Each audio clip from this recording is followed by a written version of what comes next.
Hi everyone, Stefan Schuster here, and welcome to the second episode of the Journey Running Podcast. Today we're going to be talking about how to run your first ultramarathon. So this is going to be our first full episode, so I think it makes sense for us to start talking about shorter distance ultras before we jump straight into conversations about 100 or 200 miler distances or other more complex subjects like nutrition and training. So yeah, let's talk about running your first ultramarathon. Likely that's going to end up being a 50K. And I think this is going to be a really great starter episode for anybody who's new to the sport of ultra running or who's looking to run their first race. So for today's agenda, we're going to be traveling back in time. I'm going to tell you a brief story about my first ultramarathon, which was a 50K that I ran in college. I'm also going to answer some popular questions that new runners have about trail and ultra running, such as what do you eat during a trail race, how does one navigate trails during a trail ultra marathon, and how does ultra running differ from training for a road race or racing a road race. But without further ado, let's get started.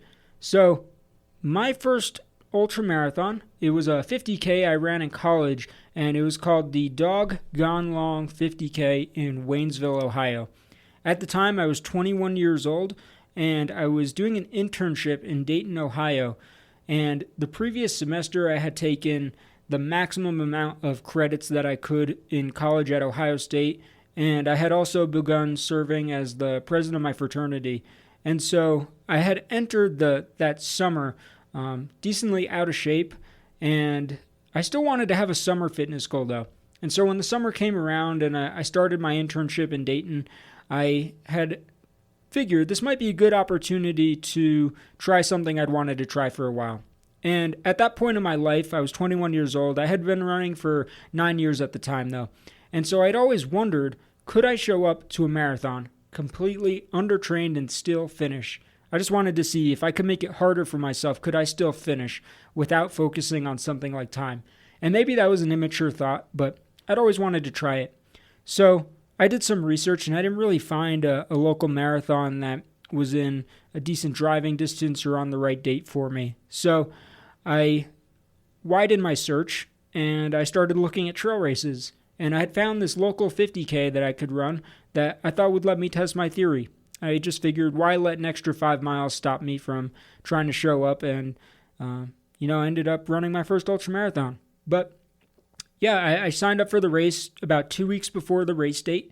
I can't say I didn't train at all. I still ran for those few weeks leading up to the race, but my longest run was only like one 11 miler that I did like a week before the 50K. And yeah, during that 11 miler, it was really hot, humid, really hot and humid Midwest Ohio day. If you're from the area, you know what I'm talking about. But yeah, on that 11-mile training run, I knew I'd made a mistake signing up for something without doing adequate training. But, I still showed up to the starting line. I can't lie, pretty nervous sitting in my car before the race. It was to this date, the first and the only time I've ever shown up to a race just completely undertrained or without training. And because of that, I felt very insecure. Like it was just the first time I didn't really feel like I belonged or deserved to be at the race. I felt like I didn't earn it. But I think the first lesson that we can take away from this story is that sometimes in order to succeed at anything in your life, really, the hardest step that you need to take is to simply show up. And I showed up. The race that I ran, the Doggone Long 50K, I don't know if the course has changed since I ran the race. It would be 6 years ago now. But it consisted of two 16-ish mile loops for the 50K option, and there was also a 50-miler option that runners could sign up for, which was simply 3 of those loops. I think there was maybe an extra 2 or 3 mile segment that you could do to make it a 50-miler. But most of the race was on single track trail, and it was around like a lake. It was on mostly single track around a lake on a really hot and humid Ohio day. Also, I should mention, there was a tornado that had hit the park the week before the race, and because of that, there were just a ton of downed trees on the course. But I started the race relatively slowly and humbly. I wasn't there to win anything. I was really just there to finish and see if I could prove my theory right. But the first thing that I noticed when I started running this race was that there were a lot less course markings than running road races. And so that actually led me to running with another pair of runners that was there, who they were both actually named Brian and Brian, and they were both there running the 50-mile option. But they were really nice. They let me run with them. I was afraid, not knowing how to navigate, that I would get lost, and I ultimately should have been more prepared for that and done more research on the course. But running with them really gave me the confidence to be able to continue and to finish. But yeah, they also taught me a few things while I was running the race. They taught me about race day nutrition.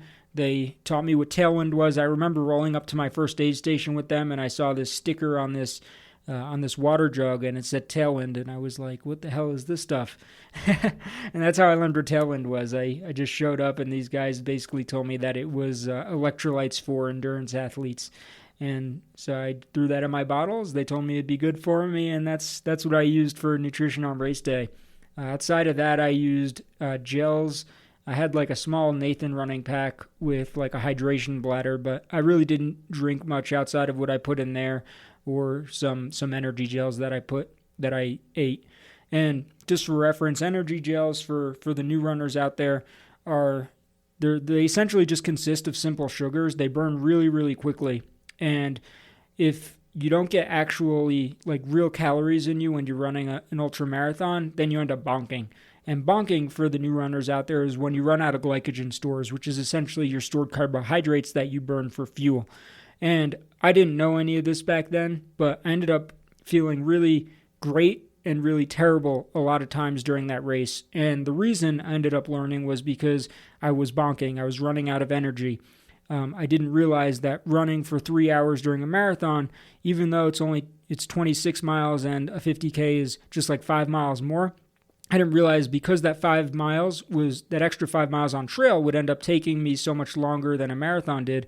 I mean, I finished in like just under 7 hours for this race, right?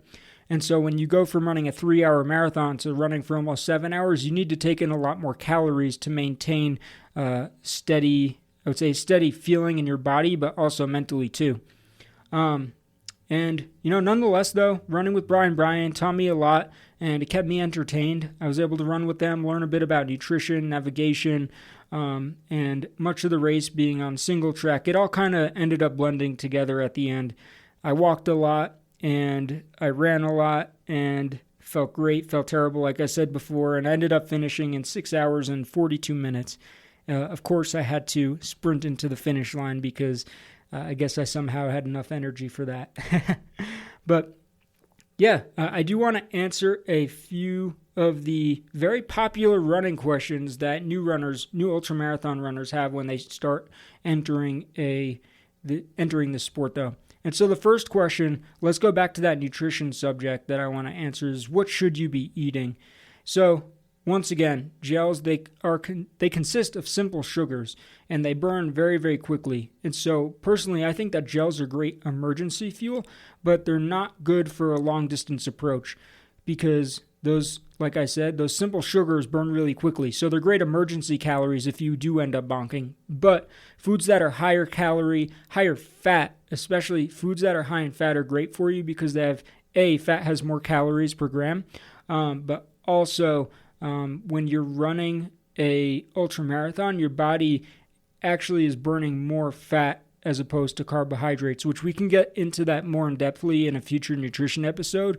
But when your heart rate is lower and you're going longer, you end up burning more fat. So junk food like Snickers, M&Ms, bars are actually pretty good options because they're very calorie dense. And then real food options like avocados, wraps, bacon, or ramen are also really good fuel options too. And so we'll get more into nutrition on another episode. A lot of the answers, Q&A that I'm going to do right now for running your first ultramarathon, this is a great starter episode for people, but we're going to get more into the science of things in future episodes. Another thing that I learned, though, when I was running my race is what's a drop bag. And a lot of new runners actually don't know what a drop bag is. And so very simply, a drop bag is just food, fuel, gear that you can put in a little bag for yourself, and you do that before the race. You organize everything before the race. Races on their websites will have, they should have aid stations listed out alongside whether or not those aid stations will allow things like a pacer, a crew, or a drop bag to be accessible there. And so let's say you're running a 50K and the race you're running allows you to have a drop bag at mile 20. Let's say you know it's supposed to rain in the afternoon. Maybe you'll put a rain jacket in your drop bag, but you just put whatever you need in this drop bag. That way when you get to the mile 28 station, you can retrieve your food, your gear, whatever, maybe an extra pair of shoes and socks that you put in there for yourself. But yeah, I had to learn that the hard way at my first race. I put what I thought was a finish line drop bag at my first 50K at the starting line, and I didn't realize that it was going to end up getting driven to the other side of the course. So I had to learn what a drop bag was the hard way, because somebody had to drive me all the way to the other side of the course to get my drop bag that had my car keys in there. So don't do what I did. Now you know what a drop bag is, and you can, just make sure to plan appropriately for it. But the other thing that I had mentioned was when I showed up to my first 50K, when I showed up to this race, I didn't know how to navigate. And a lot of times when people are entering the sport of trail running, they're afraid that they're going to get lost. And so should you be afraid to navigate during your first ultramarathon? Well, first, let's just be honest. It is true that there are less ribbons in ultra running than in road racing. Quite frankly, I'm going to do a full episode on navigation at one point, but to keep things simple for now, there are a few ways that you can show up to your first ultramarathon prepared to navigate. So first, you do need to spend more time than I did, for this race preparing. And you're going to need to spend more time looking at a course than you would with a normal road race, reviewing your course map and what the race is going to actually entail. And so this means looking at trail names, studying the area, or even going onto the trails if you can to familiarize yourself with like an area. Secondly, though, I think this is really important. You can download apps, navigation apps like Gaia or Trail Run Project. I love Gaia. It's free, or the free version you can use. You can get everything you need out of the free version on there. But most races these days are going to have a GPX file, which is a file that you can download and use on navigation apps like Gaia. And those apps will then show you where in relation to a course you are. And it'll also have like surrounding trail names and the route that you're supposed to be following. So you can see if you go off route very easily. And what's great about these apps is that even though they're you don't need internet connection to be able to use them, because they are satellite based. And so that's a really great option. Trail Run Project, like I said, they oftentimes have race courses on the website. So that's a great resource you can use. Or Caltopo, oftentimes race series or race organizations will post their races onto there, and then you can download the files from there that you need to navigate properly. But if you're super afraid of getting lost, the other option is to carry a paper map with the route that you're on with you, or take some sort of more intense navigation course. But you really don't need to do those things. I think if you practice appropriately with apps like Gaia, then you should be prepared. But we'll go more into depth on that in a future episode. Also, let's talk about gear a little bit. So another popular question I get is, what kind of shoes should I be wearing for my first trail race? And to this, I would say that's a very personal question. Shoes are the one piece of gear I'm never going to recommend to people. Like, I'm not going to tell somebody just because I happen to wear Ultra and I love Lone Peaks, that doesn't mean that you're going to love Ultra or love Lone Peaks. And so when it comes to trail shoes, I would say focus on cushioning preference, shoe drop, and width. So focus on the space in your shoes. To be a little bit more precise, what I mean by shoe cushioning preference is how much cushioning do you like on the bottom of your shoes? What kind of shoe drop do you like? And when I say shoe drop, that means how much cushioning is at the front of the shoe versus the back of the shoe. And so if you have a shoe with a very high drop, think of like high heels. High heels would have a really, really high drop, whereas if you're walking barefoot, that's a zero drop. So what's the kind of drop that you like, and then how wide are your feet? And you should make sure when you're especially running a trail race that you have enough space in your shoes for your feet to naturally grow and swell, because that happens when you're putting 30, 40, 50, 100 miles on your feet. They swell over time. And then also, just a tidbit, skip the waterproof shoes. Don't do that. If water gets in your shoes and your shoes are waterproof, how is that water going to get out? It's not. And you're going to end up with blisters. So don't make that mistake. But I mean, yeah, those are the 3 things that you should be focusing on when you're looking at shoe options. So once again, that's going to be the amount of cushioning in your shoes, the shoe drop, and the amount of space in your shoes. And you want to make sure that all those things are snug. And because they're very personal, I don't want to recommend a specific brand or anything like that. I would recommend going to a shoe store and speaking with a professional over there. But if you are interested, I'll probably end up putting out a specific episode on shoes, since I did work at a running store for about a year of my life. So outside of shoes, though, the second most important piece of gear would be, what kind of socks should you be wearing? And the first thing I want to say here is socks I shouldn't even call them the second piece of gear that you're wearing. They should be tied with running shoes for these first most important piece of gear that you own. And I know that investing in good socks can be quite expensive, but they are just as important in preventing blisters. So my first tip here is to make sure, number 1, that you're not wearing anything cotton-based. And that is because cotton retains water. And when you have a sock that retains water and it's rubbing against your foot, friction ends up occurring, and that friction is what causes blisters. So water causes friction causes blisters. Stay away from cotton, which holds water. So my personal preference and recommendation for socks is always Exoskin. And the reason I always recommend them is because, number 1, I've never blistered with them. Number 2, I'll be honest, I am an ambassador for them. The reason I am is because I love their toe socks. I think toe socks I just love the feeling of them. It's very natural. It's like running barefoot, especially with the space that Ultras allow. Ultra just references they just run very wide as a shoe brand. And with the toe socks, I think that feels very natural, at least for me. But Exoskin does make regular, non-toe socks. And so I always recommend them for socks. But make sure you're investing in good socks, even if it's not Exoskin. And if you're interested, you can DM me off the podcast at journeyrunningllc@gmail.com. I can get you a discount code if you're interested in that. But outside of shoes and socks, oftentimes I'll get the question of, what kind of pack should I be using? And so the answer to this is, I always say, get a pack that has water bottles up front rather than a pack that's hydration bladder based. And bladders, don't get me wrong, they're acceptable. I ran my first 50K, first 50 miler, 100K, and 100 miler with a small pack that didn't have much space in it and really only held a water bladder. Would not recommend doing that, though. Instead, I would recommend investing in not necessarily expensive stuff, but just get a pack that has water bottles up front. And I say that for 2 reasons.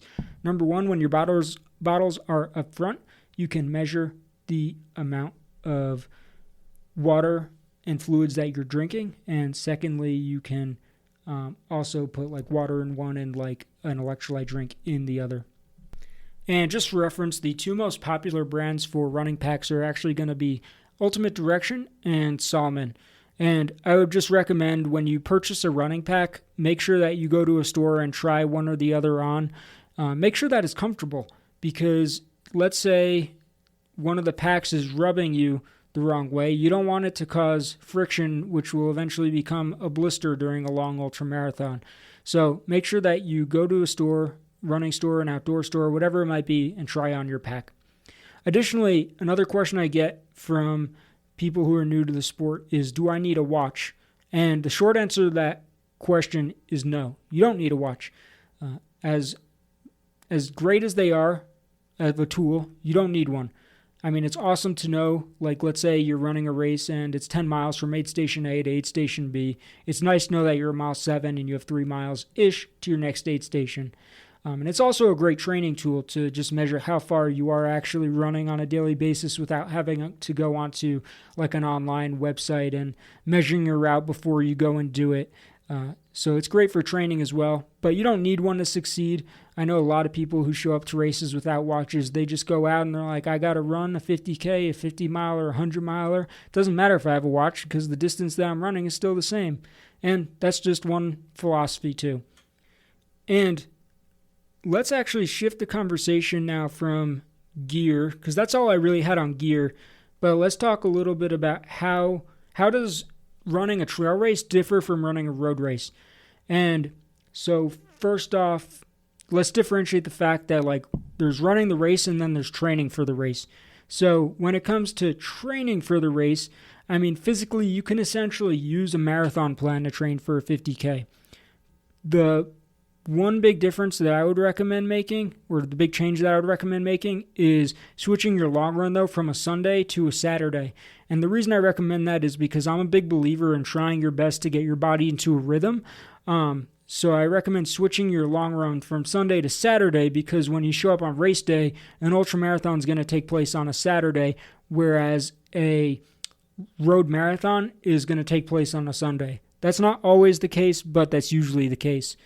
Additionally, I would recommend on improving your central nervous system. What I mean by this is by also practicing running and or hiking on tired legs. So doing multiple long runs per week. Usually ultra runners do this, and you'll see this in ultramarathon training plans when you have a long run on Saturday and then you have another long run on Sunday. The reason they do that is not just to like improve your physical fitness, it's also to improve your central nervous system's ability to make sure that it is used to running or like getting your body to move and do hard things when it's tired.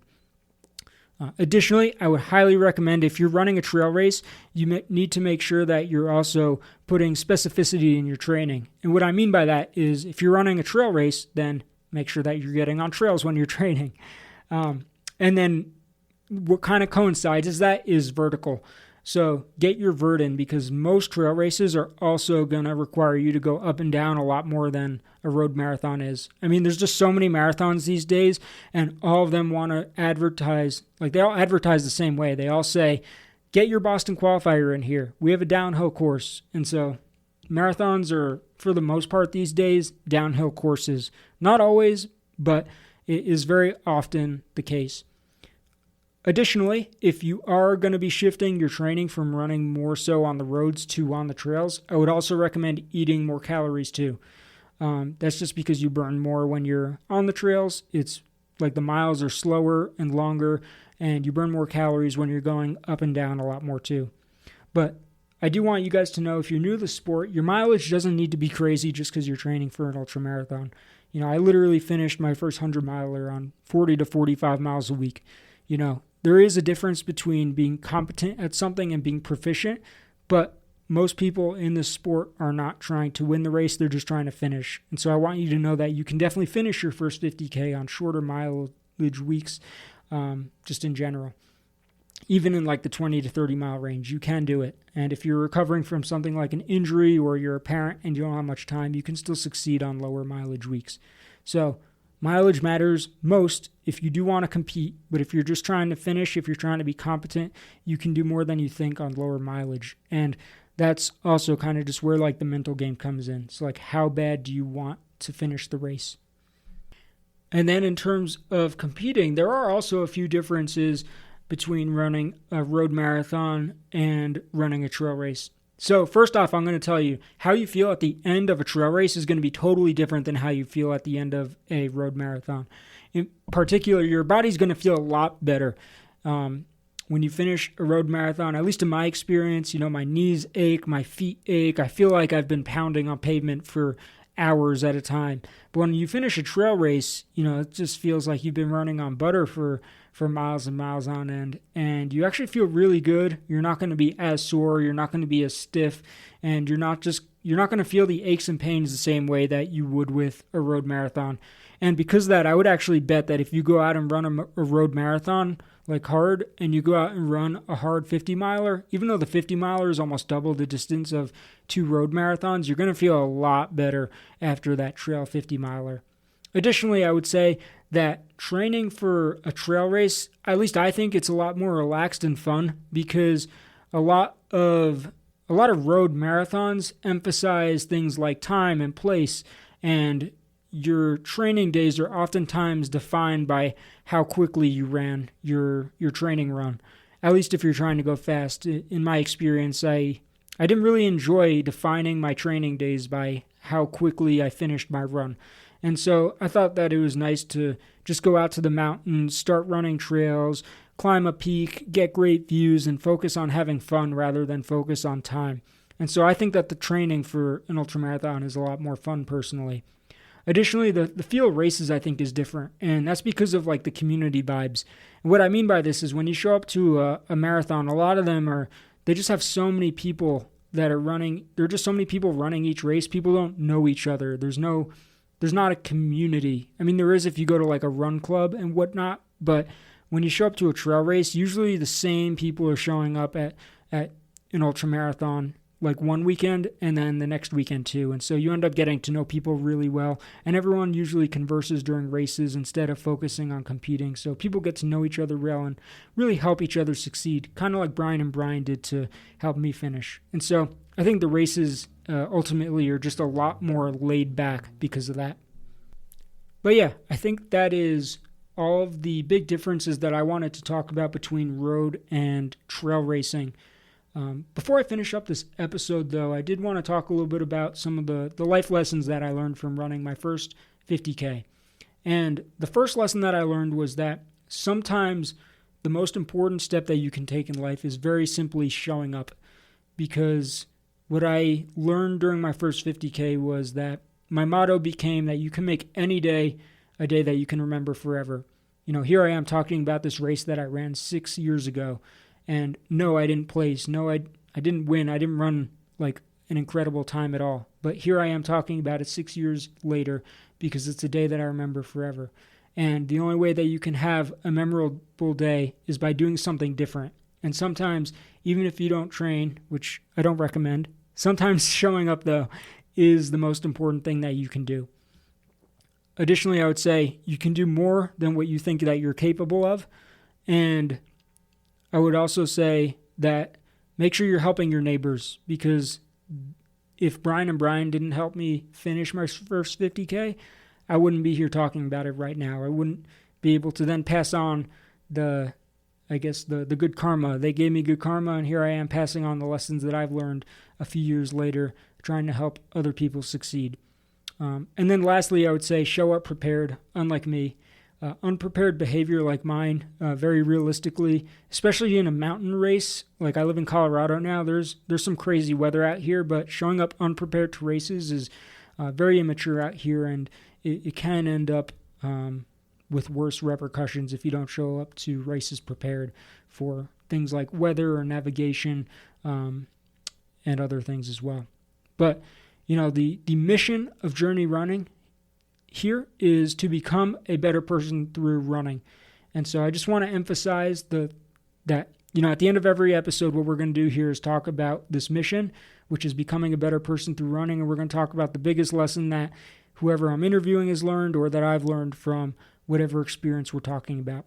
And so the biggest lesson that I learned from running my first 50K is, once again, you can make any day a day to remember forever. You just need to remember to step out of your comfort zone, try something different, because different is memorable. And just before we wrap up, being that this is episode 1, many of the subjects that we covered in this episode, just remember these are going to become their own episodes too. So I'm going to go more into depth on things like nutrition, more into depth on things like shoes, more into depth on things like training and what gear to use during races.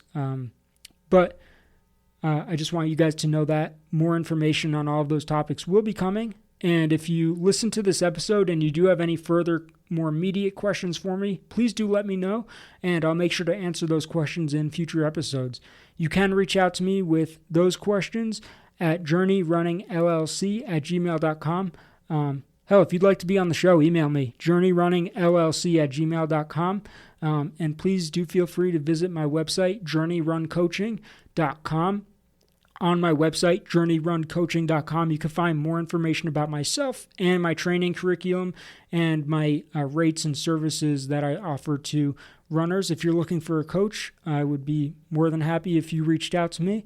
But thank you guys for listening to the first full episode of the Journey Running Podcast, and we'll be back with more next time.